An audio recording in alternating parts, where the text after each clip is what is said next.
నమస్తే, welcome to our channel. నేను మీ పద్మావతి. ఈరోజు మన ఛానల్లో ఒక ఎక్స్ట్రీమ్ ఎపిసోడ్ని మీ ముందుకు తీసుకొచ్చా.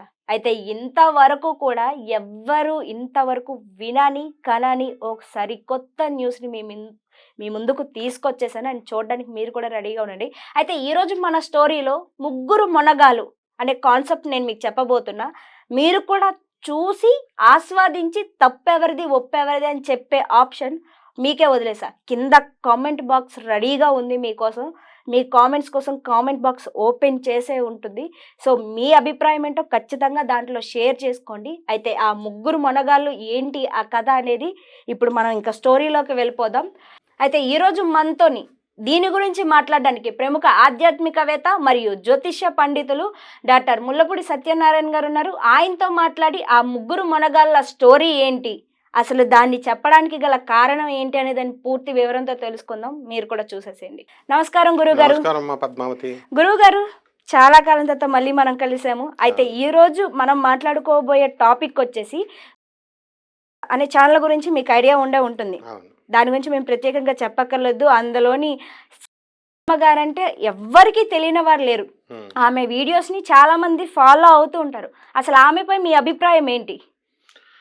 ఆమె అమాయకురాలు, తర్వాత చక్కగా దేన్నైనా సరే ప్రశ్నించేటటువంటి ధైర్యం ఉన్నటువంటి వ్యక్తి.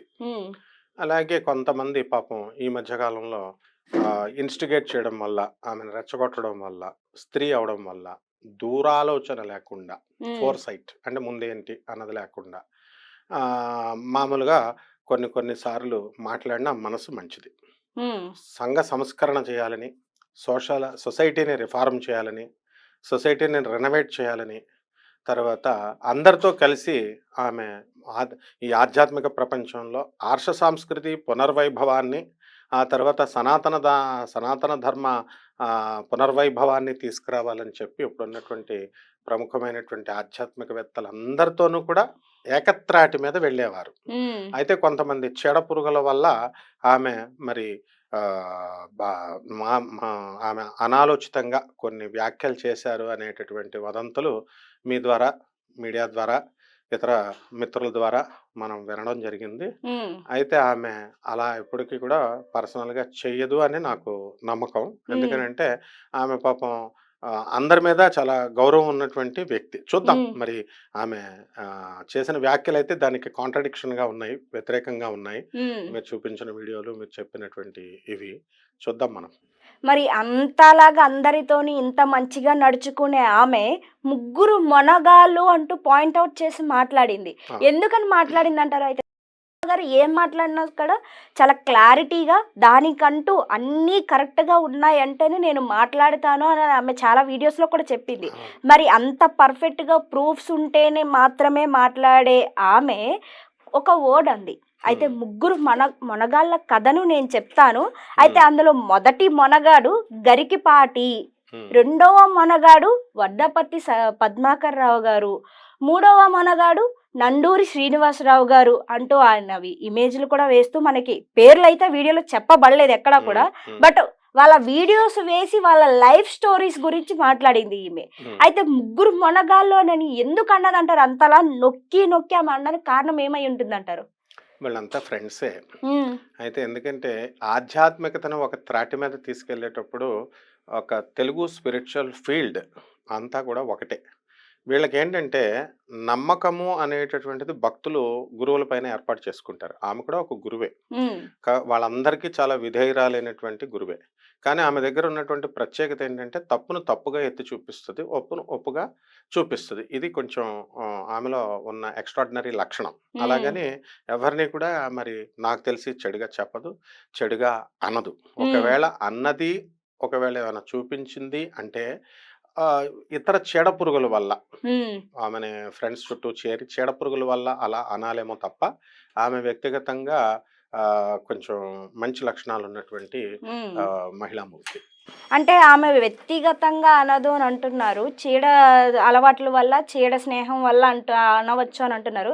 ఇప్పుడు మనమైతే ఎటువంటి ప్రూఫ్స్ లేకన్నా ఎవరిని మనం నిందించడానికి మనకి అవకాశమే లేదు. అవును. ఒక మీడియా రంగంలోకి మనం హ్మ్. ఒకటి ఏదైనా పెట్టాము హ్మ్. అంటే. అయితే హ్మ్. ఇప్పుడు ఆమె అలా అన్నది అని అనడానికి మనకి విత్ ప్రూఫ్స్‌తో ఉన్నాయి. హ్మ్. అయితే మీరు గరికపాటి గారి దగ్గర కావచ్చు, వర్ధిపతి పద్మాకర్ రావు గారి దగ్గర కావచ్చు, ఆఖరికి నండూరి శ్రీనివాసరావు గారి దగ్గర కావచ్చు. హ్మ్. మీరు గురుతుల్యం చేశారు. వాళ్ళు హ్మ్. మీకు గురువులు. హ్మ్. వాళ్ళ హ్మ్. దగ్గర మీరు అవును. శిష్యరికం హ్మ్. చేశారు ఎంతో హ్మ్. కొంత.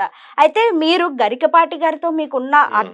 అనుబంధం కానీ, ఆ పరిచయం గానీ, హ్మ్. మీరు ఎంతో కాలం నుంచి మేము అవును. ఆయన దగ్గర శిష్యరికం చేశాము అని హ్మ్. చెప్పుకుంటూ హ్మ్. వచ్చారు. అయితే ఈమెమంటుందంటే, హ్మ్. వాళ్ళ అన్న భార్యని హ్మ్. లేపుకు వెళ్ళిపోయి ఈయన పెళ్లి చేసుకున్నాడు. హ్మ్. అన్న భార్యని అని అనేసి ఈమె నొక్కి నొక్కి చెప్తుంది. హ్మ్. అసలది వాస్తవమే అంటారా? ఆయనకి రెండో పెళ్లయిందన్న విషయమే మనకి ఇంతవరకు కూడా ఎవరికీ తెలియదు. హ్మ్.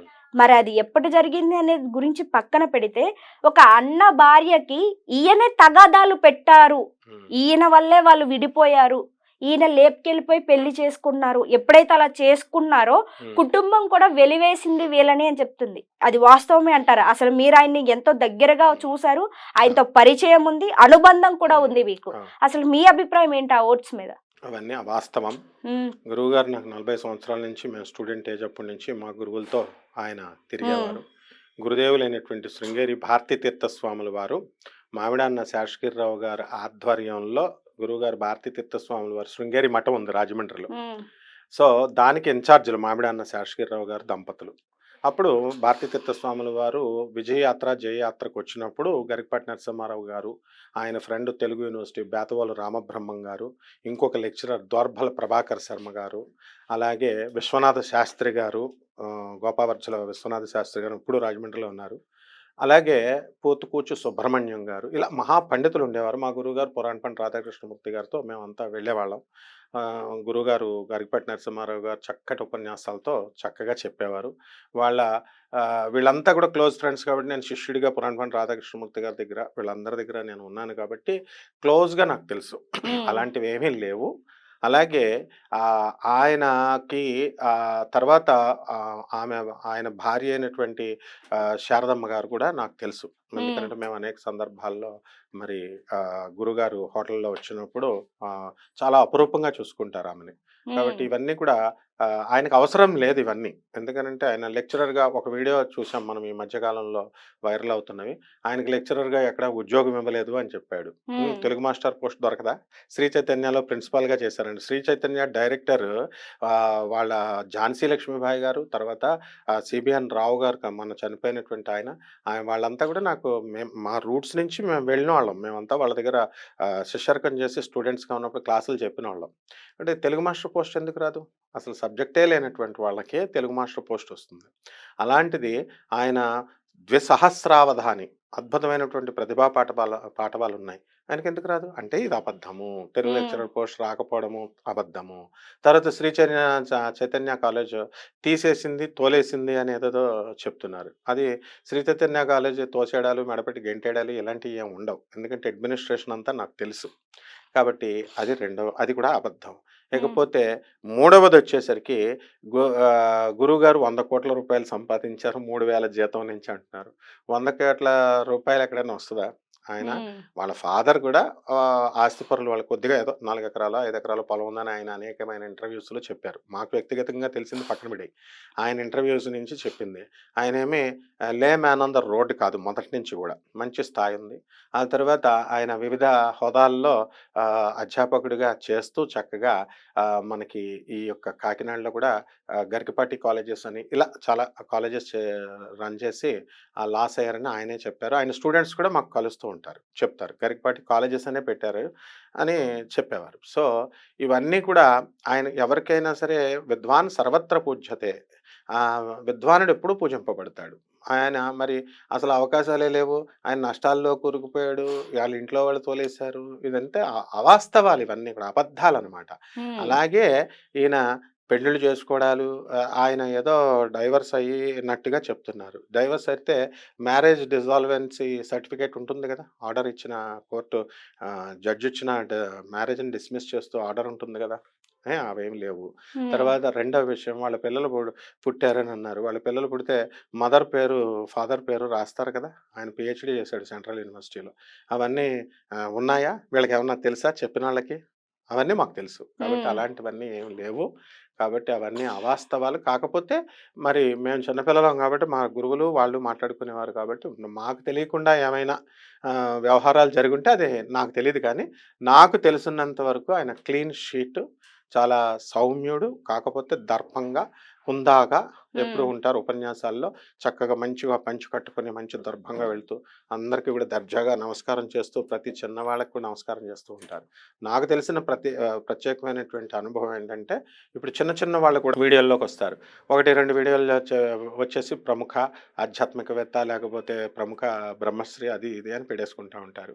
ఆ తర్వాత మనం పలకరించినా బిల్డప్లు ఇస్తూ ఉంటారు. అవును. కానీ ఆయన అలా కాదు. ఎవ్వరు రోడ్డు మీద ఎటువంటి చిన్న పర్సన్ వెళ్ళినా సరే, గురువుగారు నమస్కారం అండి అంటే ఎంతో ఆప్యాయంగా, ప్రాణప్రదంగా పలకరిస్తారు.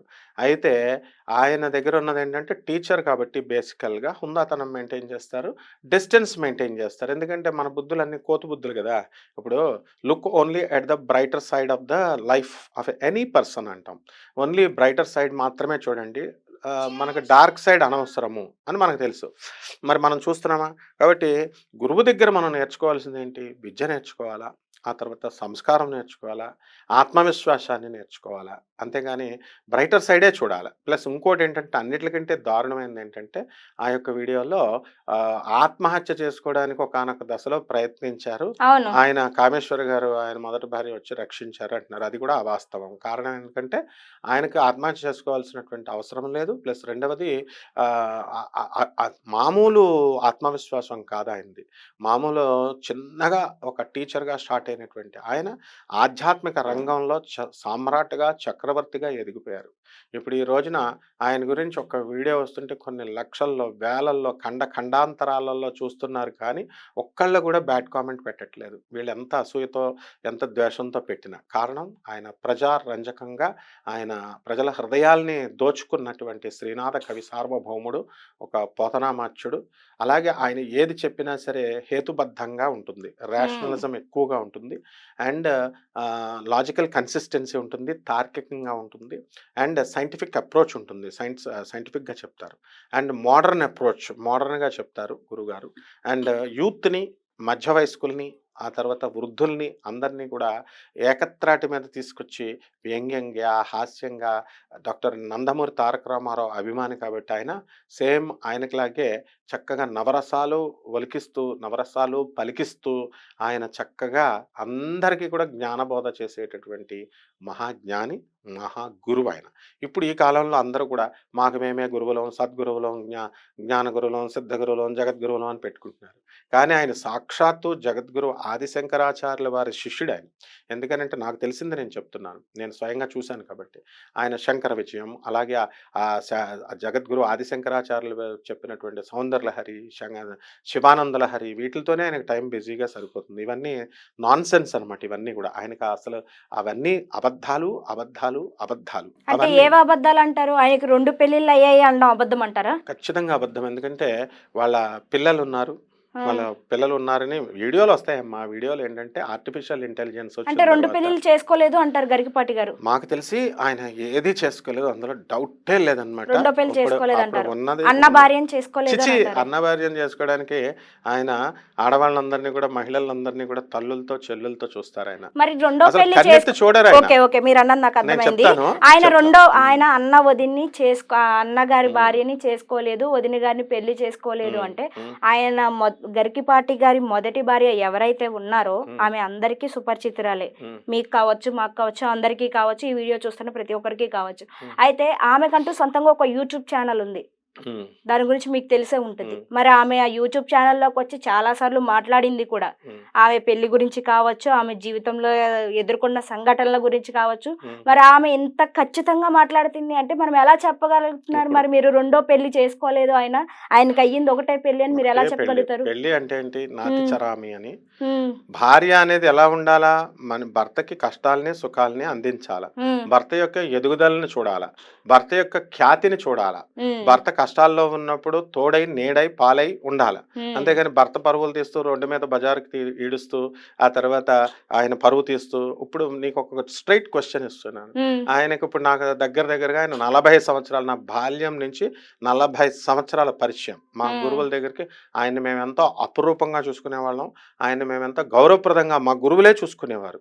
మరి అలాంటి ఆయన ఇప్పుడు ఇన్ని సంవత్సరాల నుంచి ఈ వ్యవహారాలన్నీ కనుక ఆయనకి మధ్యలో కనుక ఉన్నట్లయితే ఇప్పుడే ఎందుకు రావాలి ఆమె?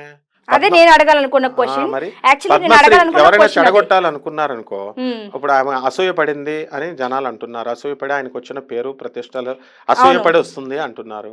అసూయ పడాల్సిన సమయం ఇది కాదు. అసూయ ఎప్పుడు పడాలా? ఆయనకి పద్మశ్రీ అవార్డు వచ్చినప్పుడు అసూయ పడాలా. ఎందుకంటే శిఖరాలు ఎంతోమంది ఎదురు చూస్తూ ఉండేటటువంటి శిఖరాలు పద్మశ్రీ అవార్డు అందుకున్నప్పుడు ఏమైంది ఆమె? ఆ తర్వాత అప్పుడు ఎందుకు రాలేదు? అనేక విజయాలు చేస్తూ ఖండఖండాంతరాలుగా ఒక జగద్గురు ఆదిశంకరాచార్యులు వారు ఇది చేసినట్టుగా, పాదయాత్ర చేసినట్టుగా మొత్తం ఖండాలలోనూ ఆయన చేస్తున్నప్పుడు ఒక్కళ్ళైనా సరే ఆయన ఈమె చెప్పగలిగిందా? తర్వాత ఆయన చుట్టూ ఇప్పుడు నేను చెప్పినటువంటి వాళ్ళు ఉన్నారు కదా ఈయన ఫ్రెండ్స్, వీళ్ళల్లో ఎవ్వరు ఒక్కళ్ళు చెప్పినా నా గురువులు బేతవాళ్ళ రామబ్రహ్మం గారు కానీ, పోతుకొట్టి సుబ్రహ్మణ్యం శర్మ గారు కానీ వీళ్ళు చెప్తే నేను నమ్ముతా. వీళ్ళు ఆయనతో తిరిగిన వాళ్ళు, ఆయన ఇంటికి వెళ్ళిన వాళ్ళు, ఉన్నవాళ్ళు వీళ్ళంతా కూడా చెప్తే నేను నమ్ముతా. అంతేగాని ఇప్పుడు ఆయనతో రైవలరీ ఉన్నటువంటి ఆయనతో పాటు పనిచేశారు వద్దిపతి పద్మాకర్రావు గారు, తర్వాత ఈ సామ్యవాదం షణ్ముఖ శర్మ గారు, చాగంటి కోటేశ్వరరావు గారు, నండూరు శ్రీనివాసరావు గారు. వీళ్ళకేం తెలుసు? వీళ్ళు మామూలుగా మధ్యలో కలిసినటువంటి వాళ్ళు వీళ్ళంతా. సో వీళ్ళకేం తెలీదు. ఒక పోటీతత్వం ఉంటుంది, హెల్దీ ఇది ఉంటుంది. వాళ్ళంతా ఫ్రెండ్స్ ఓన్లీ ఒక లిమిటేషన్స్ ఉంటాయి. కానీ లిమిటేషన్స్ లేని స్నేహం చేసినటువంటి వాళ్ళు ఇప్పుడు నేను చెప్పిన వాళ్ళు ప్రాచీన కాలం నా చిన్నతనం నుంచి నా కళ్ళతో చూశాను. వీళ్ళల్లో ఎవరు ఒక్కళ్ళు చెప్పినా నేను నమ్ముతాను. తర్వాత మరి ఆమె ఇప్పుడే ఎందుకు రావాలా? ఇప్పుడు ఆవిడ పిల్లలు అని అంటున్నారు. ఆయన అభంశుభం తెలియనటువంటి గురజాడ, అభంశుభం తెలియనటువంటి గురజాడ వాళ్ళ అబ్బాయి అంటున్నారు కదా. ఆయన ఇప్పుడు డాక్టరేట్ కష్టపడి సాధించుకొని వాళ్ళ నాన్నగారు అడుగుజాడల్లో నడుస్తూ మరి చక్కగా central university, the most prestigious university నుంచి పిహెచ్డీలో గోల్డ్ మెడల్ సాధించి వాళ్ళంతా ప్రెస్ మీట్లు పెట్టి మా గురుగారు అయినటువంటి గరికపాటి నరసింహారావు గారు అద్భుతంగా ఆయన చెప్తున్నారు. మా అబ్బాయికి వచ్చింది, నాకంటే ముందు వచ్చింది, ఇట్లా జోకులతో చెప్తారు. ఆ వీడియోలన్నీ ఉన్నాయి. మరి అప్పుడేమయ్యారమ్మా? అప్పుడు కన్న తల్లి, ఇప్పుడు ఆమె కన్న పిల్లలు మాట్లాడతారు కదా, వాళ్ళమ్మ కాదు అని అంటే పిల్లలకి లేని దురద మనకెందుకు? నెక్స్ట్ రెండవది తండ్రి, ఇప్పుడు భర్త అయినటువంటి ఆయన పని ఇంత జరుగుతోంది కదా, గురుగారు చూడరా ఇవన్నీ చూస్తూ ఉంటారు కదా, పోన్లే నా పేరుతో ఈ యొక్క యూట్యూబ్ ఛానల్స్ అన్నీ కూడా బ్రతుకుతున్నాయి, రెవెన్యూ వస్తుంది అన్న ఉద్దేశంతో, అంటే మోస్ట్ ప్రెస్టీజియస్ గా ప్రమాణాలను పాటించేటటువంటి యూట్యూబ్ ఛానల్స్ని ఏమనరు. మామూలుగా చిల్లరగా ఆయన గురించి పెట్టేటటువంటి వాళ్ళంతా కూడా మ్యానిపులేట్ చేసినటువంటివి and well articulated and very tampering images అయి ఉంటాయి. అండ్ ఇవేంటంటే ఫ్యాబ్రికేటెడ్ అని మనం చెప్పొచ్చు. సార్